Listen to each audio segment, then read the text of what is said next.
The Swine Mother. You hear things on the road. Most of it's piss-poor stories told by men who never left their own shadow. But every now and then you hear something that sticks behind your ribs and won't come loose again. Something that sounds stupid at first, then gets worse the more you turn it over in your head. This one came from a trapper outside Majun, skinny bastard with frost-bitten fingers and eyes like he'd seen something that followed him home. He sold me a knife that broke in a day and a story that didn't. It was about a village north of Majun, not far, didn't grow much, didn't need much.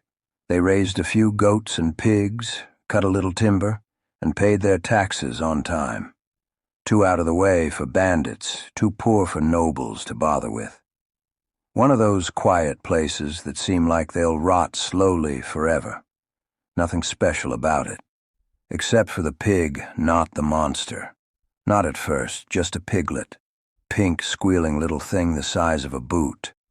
A group of children found it by the forest edge, lost, shivering, hungry. They took it home. Fed it. Named it Wanda. You know how kids get. They can love a lump of mud if it makes the right noise.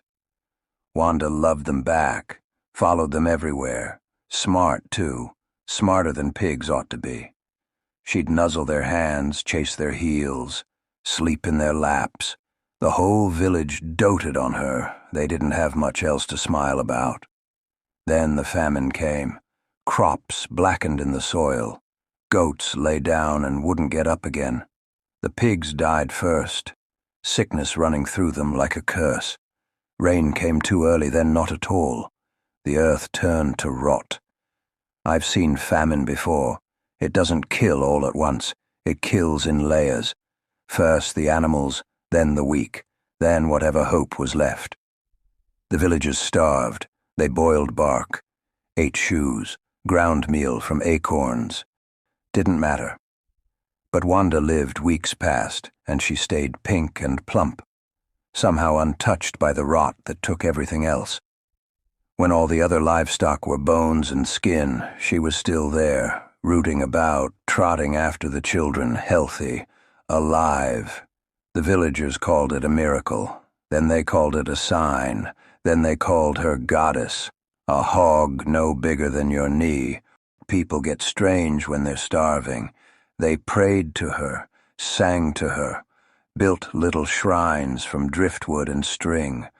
They believed Wanda would save them, that keeping her alive meant the village would live.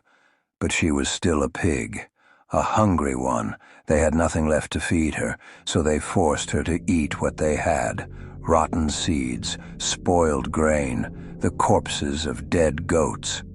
When she refused, they held her down, shoved foul meat in her mouth, forced her jaws to chew, day after day, week after week. And she grew slow at first, then faster.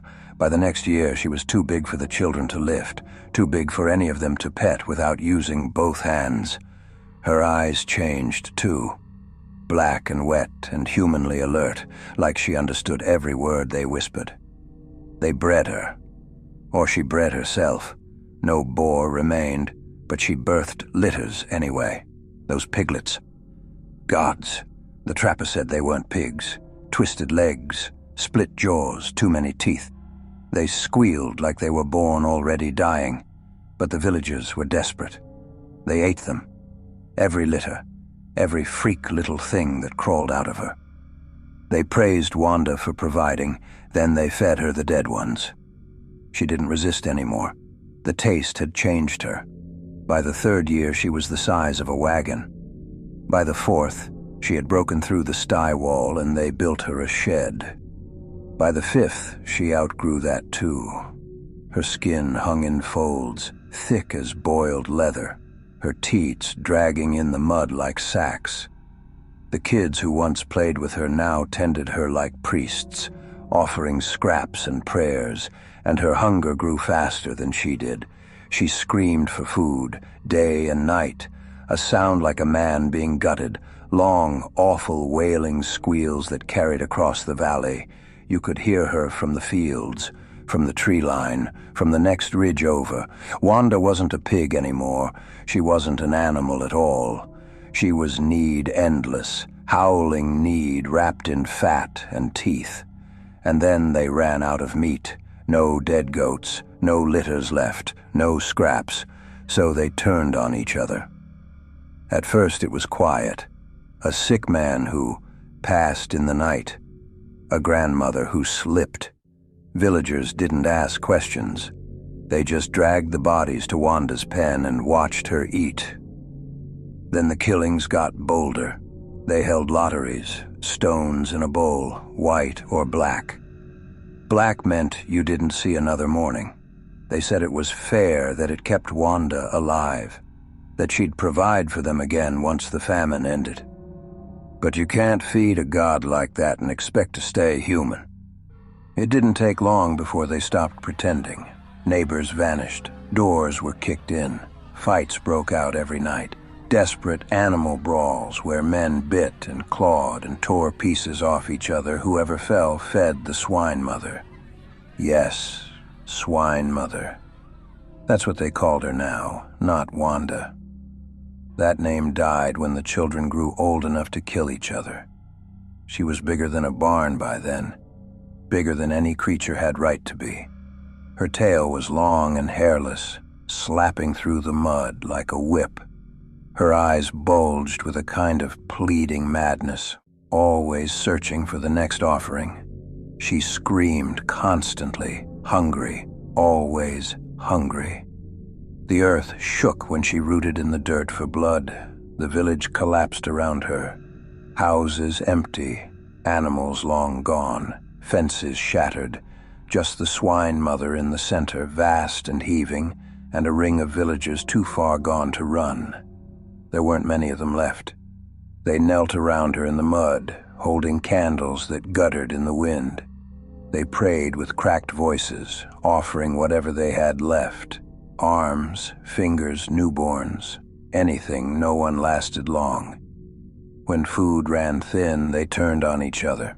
Sometimes they tried to hide. Didn't matter. The Swine Mother's squeals drove them mad. They always came crawling back with something to give. In the end, only one villager remained. A woman, middle-aged by then. One of the children who'd found Wanda at the forest's edge all those years back. Some say she never fled. Others say she tried a dozen times but always came back when she heard the Swine Mother cry. Maybe guilt kept her. Maybe madness. Maybe both. The trapper said she's still alive, lives in the ruins, tending to that giant heaving mountain of flesh. Cutting what she can from her own body to keep the Swine Mother fed, lighting candles around the thing every night, whispering to it, soothing it. He said that if you go near the valley at dusk, you can hear the pig's screams, and if you listen long enough, you'll hear another sound underneath, a woman's voice, begging, pleading, trying to hush her god back to sleep. I don't know if that story's true. I don't care to find out. But the trapper didn't lie about the sound. I heard it myself once, passing too close during a storm. A long, dragging squeal rolling across the hills, deep and wet and desperate. Hungry. Always hungry.